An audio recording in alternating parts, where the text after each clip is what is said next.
हाँ जी बेटे, next topic करना है इंडेक्सिंग ओलैप डेटा। हम कर रहे हैं डेटा वेयरहाउस को इम्प्लीमेंट करने के लिए हमें क्या क्या चीज़ें एक्स्ट्रा कर सकते हैं जिससे फास्ट हो सके डेटा वेयरहाउस की जो एक्सेसिंग है। सो डेटा को एफिशिएंटली, आवाज़ आ रही है, स्क्रीन दिख रही है? ठीक है। सो डेटा को एफिशिएंटली एक्सेस करने के लिए डेटा वेयरहाउस में इंडेक्सेस क्रिएट किए जा सकते हैं, इंडेक्स स्ट्रक्चर्स बनाए जा सकते हैं और मटीरियलाइज्ड व्यूज बनाए जा सकते हैं। मटीरियलाइज्ड व्यूज हमने पिछले टॉपिक में पढ़ा था, यूजिंग क्यूबॉइड्स। हम क्यूबॉइड्स बनाते हैं। क्यूबॉइड्स में सारे क्यूबॉइड्स नहीं लेते, सिर्फ उतने लेते हैं जितने इंपॉर्टेंट है, जितने रिक्वायर्ड हैं। पार्शियल मटीरियलाइजेशन करते हैं तो उससे जो है कंप्यूटेशन थोड़ी फास्ट हो जाती है rather than creating all the cuboids. Indexing करने के लिए इंडेक्स सबको पता होगा, जैसे बुक में लास्ट पेज पे इंडेक्स बना होता है, वर्ड्स लिखे होते हैं एंड पेज नंबर लिखा होता है। Important words page number, important words page number. आपको अगर सर्चिंग करनी है तो आप एक एक पेज नहीं छांटते, हर पेज में हर लाइन पढ़ना इज नॉट पॉसिबल। इसी तरह डेटा वेयर हाउस में हर रिकॉर्ड की हर लाइन पढ़ के डेटा निकालना इज नॉट पॉसिबल। इंडेक्स बना हुआ है, वर्ड पे जाओ, सॉर्टेड है वो, अल्फाबेटिकली जाओ, सीधा चले जाओ, पेज नंबर ढूंढो, पेज पे डायरेक्टली पहुंच जाओ। एसक्यूएल में भी ऐसा ही होता था, इंडेक्स हम बना सकते थे जिसमें रिकॉर्ड्स के आईडीज आ जाते हैं। सिमिलरली डीएमक्यूएल के थ्रू भी, डेटा माइनिंग क्वेरी लैंग्वेज के थ्रू भी हम इंडेक्स बना सकते हैं। इंडेक्स बनाने के यहाँ पे दो मेजर तरीके हैं, वैसे तीन तरीके हैं पर दो यूज होते हैं। One is called bit map indexing and second is called join indexing. Bit map indexing एक मेथड है, सेकेंड मेथड है जॉइन इंडेक्सिंग। फर्स्ट करने लगे हैं bit map indexing. Bit map के साथ इंडेक्स कैसे क्रिएट करते हैं?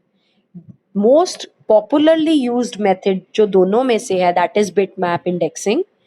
बिट मैप इंडेक्सिंग के साथ हम क्विकली डेटा को सर्च कर पाएंगे डेटा क्यूब्स में से। बिट मैप इंडेक्सिंग में होता क्या है, ये समझने वाला है मेथड।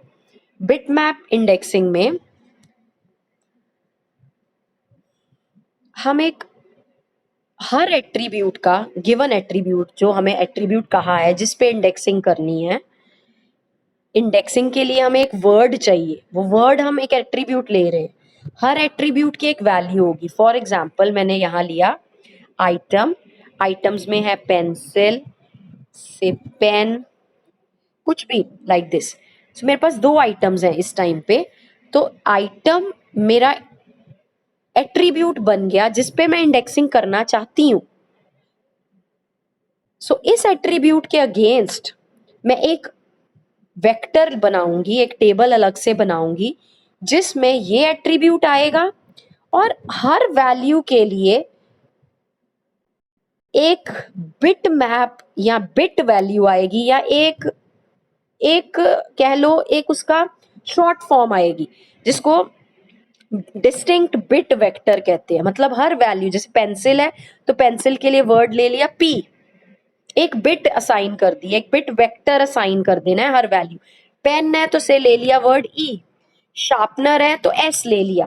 मतलब हर एक के लिए एक उसका शॉर्ट फॉर्म ले लिया या उसका बिट ले लिया, 0 1 या 1 2 3 4 5 6, कोई एक वैल्यू, डिस्टिंक्ट वैल्यू एक ले लेनी है। जितनी भी वैल्यूज है एट्रीब्यूट्स की उनके अगेंस्ट। ये बात समझ आई है? ये बात समझ आई है तो मैं आगे चलूं। एट्रीब्यूट होगा हमारे पास, उसकी एक डोमेन होगी, डोमेन का मतलब अलाउड वैल्यूज होंगी। जितनी अलाउड वैल्यूज हैं, अगर 4 अलाउड वैल्यूज हैं तो 4 बिट मैप वेक्टर आएंगे, 10 अलाउड वैल्यूज हैं तो 10 बिट मैप वेक्टर्स आएंगे। कहने का मतलब पूरा नाम हर वैल्यू के लिए एक बिट असाइन कर देनी है, एक बिट वेक्टर कहते हैं उसको, क्योंकि बिट तो असाइन नहीं कर सकते, बिट तो या 0 होगी या 1 होगी, पर बिट वेक्टर असाइन कर देना है। और जब हम उसका टेबल बनाएंगे, डेटा का टेबल, उसमें उस बिट वेक्टर की वैल्यू या 0 करेंगे या 1 करेंगे, डिपेंडिंग अपॉन वो वैल्यू प्रेजेंट है तो 1 कर देंगे, अगर वो वैल्यू प्रेजेंट नहीं है तो 0 कर देंगे। कहने का मतलब 2 टेबल्स बनेंगे, एक टेबल तो बनता ही बनता है, जो नॉर्मल टेबल है, जो नॉर्मल डेटा वेयर हाउस है जिसमें डेटा स्टोर होता है। उसके अलावा अब एक टेबल बनाना है जिसका नाम इंडेक्स टेबल रखना है, बिट मैप इंडेक्स टेबल रखना है, जिसमें बिट मैप्स डिफाइन करने हैं, जिसमें एट्रीब्यूट की जो वैल्यूज है उनका एक बिट बिट वेक्टर असाइन कर दिया, जैसे एच सी वी बी। जो मेजर टेबल है, जो मैंने बोला दूसरा टेबल है, उसमें वैल्यूज नहीं स्टोर करनी, एच सी वी बी ऐसे स्टोर कर देना, 0101 ऐसे स्टोर कर देना। एग्जाम्पल करेंगे ज्यादा क्लियर हो जाएगा। डेफिनेशन में इतना ही है कि दो चीजें आएंगी, एक डेटा टेबल बनेगा और एक इंडेक्स टेबल बनेगा। इंडेक्स टेबल में जिस एट्रीब्यूट पे इंडेक्सिंग करनी है उसकी हर वैल्यू को एक बिटमैप वेक्टर वैल्यू असाइन करनी है। n वैल्यूज हैं तो n बिट वेक्टर्स आएंगे, और जब उसका डेटा टेबल बनाना है तो उस वैल्यू के कॉरस्पॉन्डिंग 1 सेट करना है अगर वो वैल्यू आती है उस रो में, 0 सेट करना है अगर वो वैल्यू नहीं आती। फॉर एग्जाम्पल, अगर हम सेम एग्जाम्पल पे चले जो हमने all electronics data warehouse का किया था, जिसमें मान लो हम आइटम टेबल को, आइटम डायमेंशन को इंडेक्स बनाने लगे हैं, तो आइटम में 4 वैल्यूज हमने ली थी, ले रहे हैं, बार बार लेते हैं, होम एंटरटेनमेंट, कंप्यूटर, फोन और सिक्योरिटी। हर वैल्यू 4 वैल्यूज है तो 4 बिटमैप वेक्टर्स लेने हैं, हर वैल्यू के लिए एक बिटमैप वेक्टर आएगा बिटमैप इंडेक्स टेबल में। अब अगर हमारे पास 100,000 रोज हैं, अगर एज एन एग्जांपल दिया हुआ है बुक में, हर आइटम में 4 वैल्यूज हैं, तो बिटमैप इंडेक्स टेबल में 100,000 4 ही बिट वेक्टर्स 4 ही होंगे, 4 ही रहेंगे, पर 100,000 रोज के लिए। एक डेटा टेबल बनाएंगे, एक बिटमैप इंडेक्स टेबल बनाएंगे। फॉर एग्जाम्पल देखो डायग्राम में दिया हुआ है बेस टेबल। बेस टेबल किसको कहते हैं? डेटा टेबल को। डेटा टेबल में उसने रोज दी हैं, रो नंबर दे दिए हैं, रो नंबर ऑप्शनल है। 2 एट्रीब्यूट्स हैं, आइटम और सिटी। आइटम होम है, कंप्यूटर है, फोन है, सिक्योरिटी है। सिटीज वैंकूवर और टोरंटो ली है। अब इसका हम बिटमैप इंडेक्स बना सकते हैं, आइटम वाइज भी बना सकते हैं, सिटी वाइज भी बना सकते हैं। इंडेक्स आप जितने मर्जी बना सकते हो, पर अगर आइटम वाइज बना रहे हो तो आइटम्स को एज अ बिटमैप लेना है। जैसे इस टेबल में लिया है, ये इस टेबल में ये आइटम बिटमैप इंडेक्स हो गया। इसमें आपने बिटमैप वेक्टर लिख लेने हैं कॉलम्स में, जैसे H C P S. Base table में बताया है कि रो 1 में क्या आता है, रो 2 में क्या आता है, रो 3 में क्या आता है, रो 4 में क्या आता है, रो 5 में क्या आता है, वो चीजें बताई हैं। अब मान लो रो 1 में एच आता है तो एच के आगे 1 लगा देना है, बाकी सारे 0 आ जाएंगे। रो 2 में सी आता है, सी 1 हो जाएगा, बाकी सारे 0। रो 3 में, ये ज्यूम किया हुआ है, रो 3 में पी आता है, पी 1 हो जाएगा, बाकी सारे 0। रो 4 में एस आता है, एस 1 हो जाएगा, रो 4 में देख रहे होगे।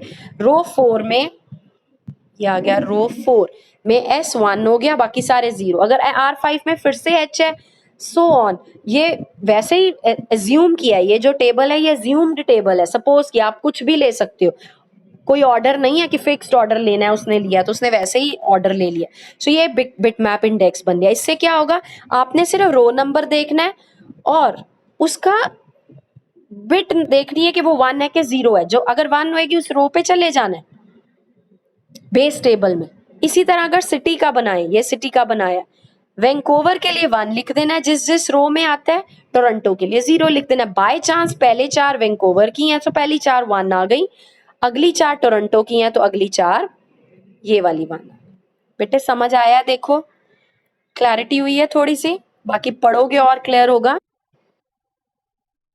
तो बिटमैप इंडेक्स में आंसर क्या है क्वेश्चन का, बिटमैप इंडेक्सिंग करते कैसे हैं? 2 तरह के टेबल्स बनते हैं, one is called data table या बेस टेबल। बेस टेबल मतलब जो हमारा नॉर्मल टेबल है। दूसरा बनता है इंडेक्स टेबल। इंडेक्स टेबल हम किसी भी एट्रीब्यूट पे बना सकते हैं। इंडेक्स टेबल एक से ज्यादा भी बना सकते हैं, 1 2 3 4 जितने एट्रीब्यूट्स हैं मैक्सिमम उतने इंडेक्स टेबल बन सकते हैं। बेस टेबल में रो नंबर्स लिख लिए, उनकी आइटम्स को बिटमैप वेक्टर दे दिया।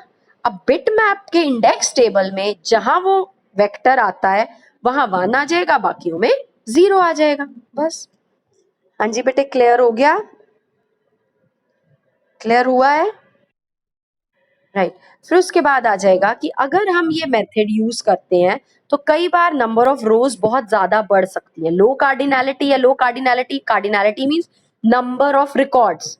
नंबर ऑफ रिकॉर्ड्स अगर कम है फिर तो बहुत अच्छा है, क्योंकि नंबर ऑफ रिकॉर्ड्स कम है तो जितने मर्जी इंडेक्स टेबल बनाते जाओ, नंबर ऑफ ऑपरेशंस भी इजीली लग जाएंगे, प्रोसेसिंग टाइम भी कम लगेगा। लेकिन अगर कार्डिनैलिटी बढ़ती जा रही है तो इंडेक्स टेबल भी उतने ही बनाएंगे, तो नंबर ऑफ रोज भी बढ़ती जाएंगी, तो स्टोरेज स्पेस भी ज्यादा चाहिए होगी। तो उसके लिए हम कंप्रेशन टेक्निक लगानी पड़ेगी, कंप्रेस करना पड़ेगा डेटा को, बिकॉज डेटा बहुत ज्यादा हो जाएगा। उसकी बजाय हम जॉइन इंडेक्सिंग, सेकेंड मेथड है, वो यूज करते हैं। सो फर्स्ट मेथड हो गया बिटमैप इंडेक्सिंग। बिटमैप इंडेक्सिंग में एक बेस टेबल होता है, एक इंडेक्स टेबल होता है। एक से मेरा मतलब है कि दो तरह के टेबल है, एक बेस टेबल, एक इंडेक्स टेबल। पर इंडेक्स टेबल एक से ज्यादा भी बन सकते हैं। इंडेक्स टेबल में सिर्फ 1 और 0 आता है कॉरस्पॉन्डिंग टू बिटमैप वेक्टर, और बेस टेबल में बिटमैप वेक्टर की जो वैल्यू है उसके कॉरस्पॉन्डिंग वेक्टर का नाम आता है। नेक्स्ट हो गया जॉइन इंडेक्सिंग। जॉइन इंडेक्सिंग जैसे नाम से ही पता चल रहा है, इसमें हम जॉइन करेंगे, टेबल्स ज्वाइन होते हैं, मतलब कहने का कि दो या दो से ज्यादा टेबल्स हैं जिनमें कोई एक एट्रीब्यूट कॉमन है, या किसी एट्रीब्यूट को आपस में ज्वाइन किया जा सकता है, जिनकी डोमेन सेम है, उनको हम ज्वाइन कर सकते हैं। ज्वाइन करने से क्या होगा, इक्वी ज्वाइन लगाई जाती है। इक्वी ज्वाइन से क्या होगा, जहां पे दोनों की वैल्यूज, दोनों एट्रीब्यूट्स की वैल्यू बराबर होंगी, सिर्फ वही रोज लेंगे, तो नंबर ऑफ रोज बहुत कम हो जाएंगी। सो ज्वाइन इंडेक्स लगाने से नंबर ऑफ रोज कम की जा सकती है। फॉर एग्जाम्पल, एक एग्जाम्पल देखो, इन्होंने लिया है, दो टेबल्स लिए रिलेशंस। आपको पता है टेबल को रिलेशंस भी कहते हैं। आर रिलेशन लिया है, एक एस रिलेशन लिया है। आर रिलेशन में दो एट्रीब्यूट्स लिए हैं, R I D and A. S relation में दो एट्रीब्यूट्स लिए हैं, B and S I D. अब R I D S I D अलग अलग टेबल्स हैं, अलग अलग एट्रीब्यूट्स हैं, उनको ज्वाइन कर रहे हैं आर आई डी और एस आई डी पेयर के साथ। क्यों? क्योंकि आर आई डी और एस आई डी दोनों की डोमेन सेम है, दोनों में नंबर्स ही आने, दोनों में रिकॉर्ड आइडेंटिफायर्स ही आने, दोनों ज्वाइन कंपैटिबल है, यूनियन कंपैटिबल जिसको कहते थे अगर फाइनल ईयर में पढ़ा हो तो। सो ज्वाइन इंडेक्स से सिर्फ ज्वाइनेबल टप्पल्स लेने हैं। ज्वाइनेबल टप्पल्स मतलब जो इक्वी ज्वाइन या नॉन इक्वी ज्वाइन या जो भी ज्वाइन लगाई, जो कंडीशन लगाई है, सिर्फ वो टप्पल्स, वो रिकॉर्ड्स लेने हैं जो वो फुलफिल करते हैं। उससे क्या होगा, नंबर ऑफ रोज रिड्यूस हो जाएंगी। नंबर ऑफ रोज रिड्यूस होने से इंडेक्सिंग करना इजी हो जाएगा। फॉर एग्जाम्पल, अगर आप देखो यहाँ पर एक दिया है, एक टेबल लिया लोकेशन, एक टेबल लिया सेल्स, एक टेबल लिया आइटम। अब इसको हम ज्वाइन कर सकते हैं, लोकेशन और सेल्स टेबल दोनों को ज्वाइन कर सकते हैं। अगर हम लोकेशन और सेल्स टेबल को ज्वाइन करते हैं तो लोकेशन कहाँ कहाँ सेल हो रही है, देखो अगर मेन स्ट्रीट के लिए, मेन स्ट्रीट 3 जगह है, T57, T238 और T884। सो इसका मतलब जॉइन इंडेक्स टेबल अगर लोकेशन और सेल्स का बनेगा तो उसमें सिर्फ ये 3 ही रिकॉर्ड्स आएंगे, T459 नहीं आएगा। अगर हम लोकेशन नहीं लेते, आइटम और सेल्स को ज्वाइन करते हैं, तो जहां जहां, ये एक एग्जाम्पल लिया है, ये जो टेबल बनाया ये एग्जाम्पल के तौर पे लिया है, आप किसी को भी किसी के साथ करवा सकते हो ज्वाइन। T57 को सोनी से करवाया, T459 को सोनी से, सो 2 रोज आएंगी, बाकी नहीं आएंगी। कहने का मतलब नंबर ऑफ रोज रिड्यूस हो जाएंगी। इसी तरह ये जो 2 टेबल्स बने हैं इनको फर्दर ज्वाइन कर सकते हैं, क्योंकि देखो इनमें सेल्स की कॉमन है। सेल्स की कॉमन है अगर, तो इसका मतलब सिर्फ वही रो लेंगे जिसमें मेन स्ट्रीट T57 आ रहा है, सोनी टीवी आ रहा है, इसका मतलब एक ही लाइन आएगी, बिकॉज 238 दूसरे टेबल में नहीं है, वो ज्वाइन होना नहीं है। T884 दूसरे टेबल में नहीं है, T238 T884 इसमें नहीं है, T238 इसमें नहीं है। सो वो नहीं आएगा, सिर्फ दोनों में कॉमन क्या है, T57, सो एक ही रो आएगी, इसलिए ज्वाइन इंडेक्स टेबल अगर हम दोनों डायमेंशन को फर्दर ज्वाइन कर दें तो तब तक, कहने का मतलब तब तक ज्वाइन कर सकते हैं जब तक हम इनको ज्वाइन कर सकें, इनमें कॉमन आता हो। उससे क्या है, नंबर ऑफ रोज जो है रिड्यूस हो जाती है, नंबर ऑफ रोज रिड्यूस होने से इंडेक्सिंग जो है, जो हमने इंडेक्स लगाया वो इजी हो जाता है। इज इट क्लियर, समझ आई है? और ये जो एग्जाम्पल लिया है, ये एग्जाम्पल एज्यूम किया है, फिक्स नहीं है, आप कोई भी वैल्यूज लेके किसी को भी किसी के साथ शो कर सकते हो कि ज्वाइन हो रहा है, लिंक बनाया है, लिंक कोई भी ले सकते हो, एज्यूम किया है, लिंक लिंक फिक्स्ड नहीं है। हाँ जी बेटे, समझ आया है? सो दो हो गए, एक बिटमैप इंडेक्सिंग, एक जॉइन इंडेक्सिंग। फिर भी पढ़ के देखना, कोई लाइन या कोई एग्जाम्पल नहीं समझ आएगा पूछ सकते हो। उसके बाद आ गया थर्ड, आ गया, अच्छा इसमें एक न्यूमेरिकली वैसे सॉल्व करके बताया कि मान लो 360 टाइम की वैल्यूज हैं, 100 आइटम्स हैं, 50 ब्रांचेज हैं, इतनी लोकेशंस हैं, तो टोटल अगर सारा करते तो 10 मिलियन रिकॉर्ड्स बनने थे, पर अगर हम ज्वाइन कर लेंगे तो number of items, number of remaining जो ज्वाइन हो रही हैं वो बहुत कम हो जाएंगी। फर्दर थर्ड मेथड है, उसका नाम है bit mapped join indices. Indices plural में कहते हैं, इंडेक्स सिंगुलर वर्ड है, प्लूरल में इंडिसेस कहते हैं। अगर हमने जॉइन इंडेक्सिंग और बिटमैप इंडेक्सिंग दोनों मेथड्स को कंबाइन कर दे, इंटेग्रेट कर ले, कहने का मतलब पहले बिटमैप इंडेक्स लगा दे, उससे जो 2-3 टेबल्स बन जाए, उन दोनों तीनों टेबल्स को फर्दर ज्वाइन कर भी करवा दे, सो बिट मैपिंग भी कर दे, ज्वाइनिंग भी कर दे, दोनों मेथड्स इंटेग्रेट कर ले, उसको कहते हैं bit mapped join indices. So first method हो गया बिट मैप इंडेक्सिंग, सेकेंड हो गया ज्वाइन इंडेक्सिंग, थर्ड हो गया bit mapped join indexing, which is a combination of both the methods in which bit mapping is also applied and joining is also done. So both the methods are applied is known as bit mapped join indices. Is it clear?